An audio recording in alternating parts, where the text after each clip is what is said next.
Well, it's good to have everybody. Thanks for coming. For us to announce our first signing class as a staff.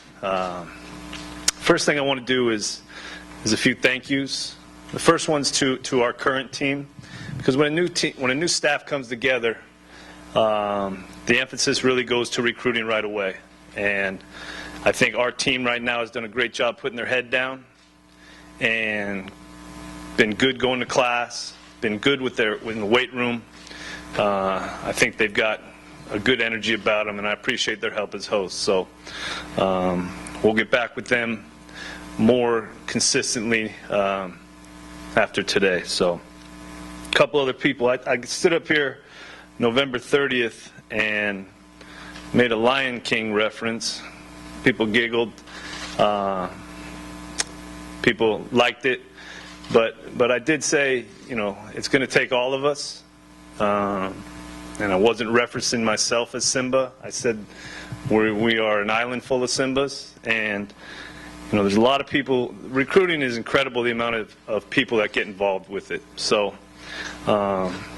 people within the department, around the island, but Beachcomber Hotel, Outrigger Waikiki, Sheridan Waikiki, Side Street, L&L, Tsukiji, Sodexo, Duke's, Kai Market, Teddy's Burgers, Island Princess, my man Lumpy at the beach, Kulo Ranch, Enterprise Rental Car, the UH Cheerleaders and Band, the UH Rec Center.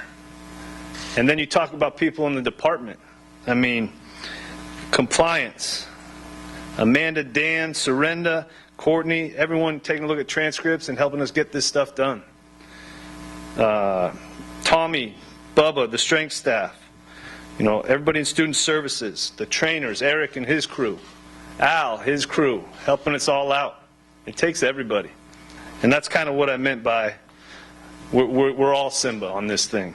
Then you got to thank our coaches. I think they did a tremendous job. It's not easy going, on the road, coming back for an official visit, back on the road.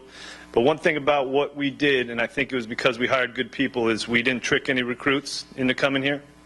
We were honest. We were genuine. We told them what they were getting into and what the challenge was. And some kids bought into it. And those are the ones we wanted because they're ready for the opportunity and the challenge. So I thought our coaches did a great job. Last person I'd like to thank is Dave Matlin, because when I took the job, I told him, listen, I think we really could use a recruiting coordinator. And he allowed me to hire Jason Severco, who has made all the difference in the world. To go between whether it's travel, academics, compliance, the guy's an animal. And to put this class together since he's been here on the first has been just a great feat by him and the other coaches. So you want me to open up the questions now? All right. How about some questions? Yeah. Coach, you created a movement. It was defend. A movement. I like it. That was going on out there. Do you feel like this class created enough soldiers to where you can start to build on that vision? Yeah, I do. And I think they're all doing it for the right reasons. We got good people coming into this program. The local kids, they bought into it. The local kids, the stories we heard in home visits, the stories we heard in recruiting them, they remember Colt Brennan and the stadium. They remember Bryant Moniz. They remember the great defenses flying around. Okay? It hasn't been gone that long. So these kids, like Kala's grandfather, season ticket holder forever. How important was it for him to, represent Hawaii, Pride Rock, because of how important it was to his grandfather? Those types of things carried through all our local kids, So, and the kids from the mainland, we had like Jeremiah Pritchard, spent a year here, originally from Samoa. He wants to come back and make this thing great. So, I don't know if I intended it to be. It was kind of just an initial analogy of what we were trying to do, but it has probably become a little bit more of a movement than I thought. Sticking with that idea of a movement. To do that at all is one thing, but to do it in sort of a shortened time frame is another. Did coming in late, in November, making your coaching hires before you really got into recruiting, did that shortened time frame have any impact on the recruiting class at all? What were the challenges of not having? Listen, that Coach Polian last year during the season got a quote from Coach Saban, and he said, "It takes what it takes." And our coaches and Jason and everybody involved, whether it was 10 days, I don't know how many days it was, but it takes what it takes to get the job done. And I think that's just a great quote that can be used in all types of areas in life. But it took what it took to get this class done, and I couldn't ask for anything more from our guys. Over here, Coach. Hey. So you've been very adamant about defending Pride Rock and recruiting players that are suitable for UH football, who are committed to play here. How do you go about sorting through these recruits and identifying the players who will be able to play here the way you want to? Well, it's effort. It's effort. You got to get to know these kids. We said this maybe in the last week, maybe a week or two. People in general, but I think when we're talking recruiting, when a kid lands at Honolulu International and he gets off the plane, his first breath of air or his first sight that he sees, I think he's two things. He's either excited or he's scared. And we are going to continue to do a better job and try to figure that out before we get him on the plane. But I think we need to identify through social media, through phone calls, what is this person made of, And I think our guys did the best job they could.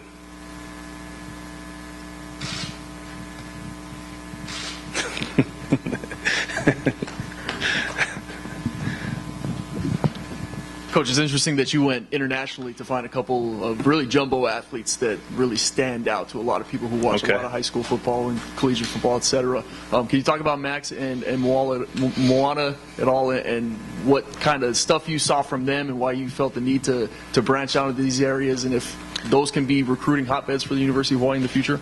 Well, Chris deserves a lot of credit, and I think it shows that making that effort to get down to those places, Australia and Samoa, to see these athletes in person, because they don't have the exposure a lot of the mainland kids have. I think that shows the worth of that trip. I mean, Chris had these guys before I had the job. He knew about them. He had, Max. This is, and to Chris's credit, we have a board and we say, okay, we want this many O-line, this many of them. Chris said, look, nobody else has seen them. There's not a ton of film on them. He said, but I would give up one of my old line spots for this guy because I believe that strongly in his ability to help us somewhere. And, and that's another thing I think we did is really had an open forum in recruiting. Nothing was behind the back of anybody. It was all out on the table. Say what you want. And I think that made it pretty clear for us moving forward what the plan was. And, then you talk, but, you go back to, emails from Colin Scott. You got Matt McBriar, you got Scott Harding. I mean, it's not there's been players from Australia. So we'd love to keep getting down there and see, if we can get one or two a year. And then obviously Samoa's been great for us for a couple decades now. So that's a worthwhile recruiting trip for us to make.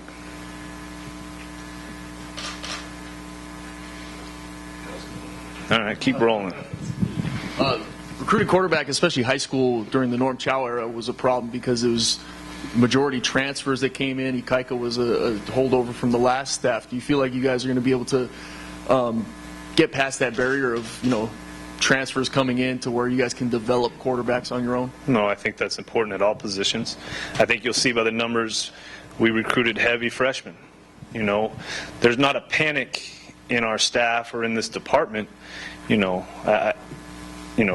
Do we got to win right now? We'd like to win right now, but we also want to build a solid foundation.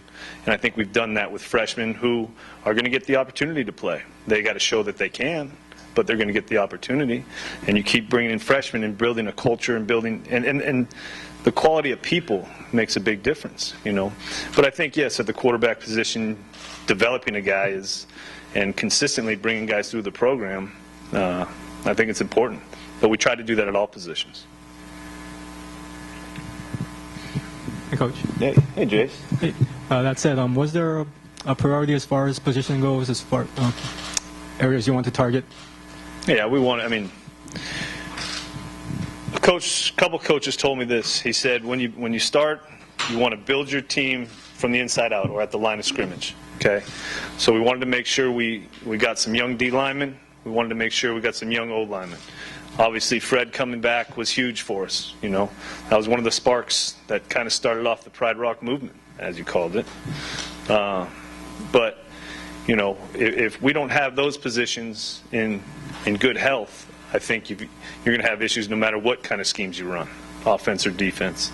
You know, and one thing that may get overlooked is, you know, we've got players from some really good high school football programs, in-state, California, all over. But these programs are championship programs. So we're bringing winners into the program, guys who not only know how to win, expect to win. Over here again, Coach. You've recruited here before, and you've recruited at Nevada and back here again. What's so different about recruiting in Hawaii based on other schools that you've worked at? I think recruiting at Hawaii, you know, there's because of growing up on the island, okay, these kids have a lot of uncles and a lot of aunties that they trust, okay? They have to feel that you are genuine and that you mean what you say and you're telling them the truth, because they grow up feeling secure with the people around them and knowing that they can trust those people.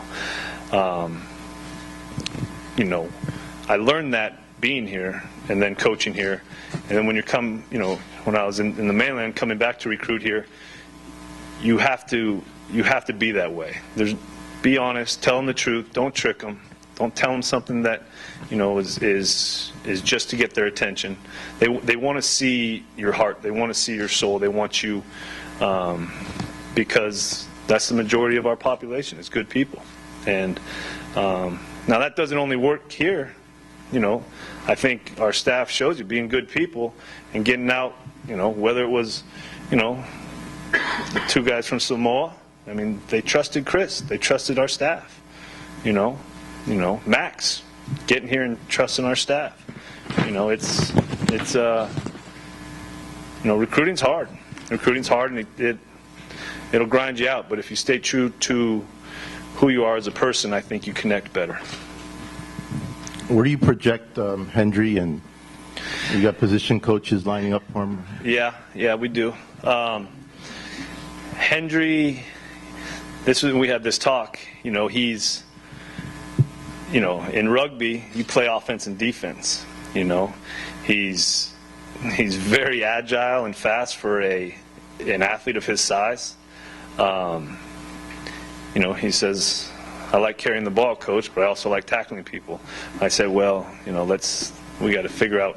I think he may have an easier transition early at defensive end, but I think there may be a spot for him on offense, special situations, and really, we just want to get him here and start seeing where he is as far as the game goes. But a big athlete like that can fit a lot of places. So, you know, talk about tight end, talk about a big running back, you talk about defensive end, you talk about, I mean, it's just good to get, and that's a very competitive kid too. He doesn't like to lose. That's another great quality. So he'll find a home, and we may have some blood upstairs fighting for it, but he'll find a home. Along those lines, to follow up, this happens a lot in college football, where as a coach, you kind of have to. It's sometimes there's a short-term decision to plug a guy in somewhere to help the team, as opposed to a long-term decision as to what might help that guy develop. Mm-hmm. So that's a balancing act, right? Especially when you have a new team where you might have to do some patchwork. I mean, yeah, I think that goes back to us recruiting freshmen, and something I said early when I got here. I thought there was talent on last year's football team. I think there was athletes there. I think, and I told them that. So I have a lot of faith in the guys that are already in the program. And, and you bring in a lot of JC guys or a lot of transfers. They're here, and by the time they feel good about not only the offense or defense or the program, but socially, then they're gone. I think the freshmen, by building that foundation, is important. You project a lot of moving around people this year? I hope they run fast. Positions? I don't, not a ton, no. I'm not asking about movement. No, I don't. We haven't had many talks about moving a lot of people around, so. Yes. So, Kalakaua made a lot of national news when Say he it was again. invited. Who? Kalakaua. Oh. When he was invited to the opening, Yeah. made some big waves here. Today he said it'd be easy to go to a big school. He wanted the challenge of helping build something with you. He's a You feel like competitor. that's the attitude you want He's out a of this group? competitor. He never wavered one bit. He from the very start when we got in his house the first time, and I got in front of his mom and grandma and him. It was okay. We believe you, and from that day forward, Kala was with us, and I mean, he's a competitor. He wants to get on the field and he wants to play, and he wants to win, and he wants to do it for Hawaii. So that one, as strong as anybody in this class was Kala. Staying on Kala and on Keala, how important moving forward in getting the sort of marquee local prep players to stay home was it to get those two guys, those two Huge, big huge for them. Keala's another tremendous athlete that's going to help us in the defensive backfield. But you watch his punt return ability. He's coming from the North Shore, and what he can bring as far as a culture, I think, is that the guy can play multiple positions in the defensive backfield for us. But he's a smart football player. He's a good student, and he's a smart football player. He belongs on the football field. And just to get him, to over on the visit and kind of get with him a little bit and get to know him a little bit better, I think, took a little time, but we got him warmed up to us, and after he said yes, I mean, he's been all in.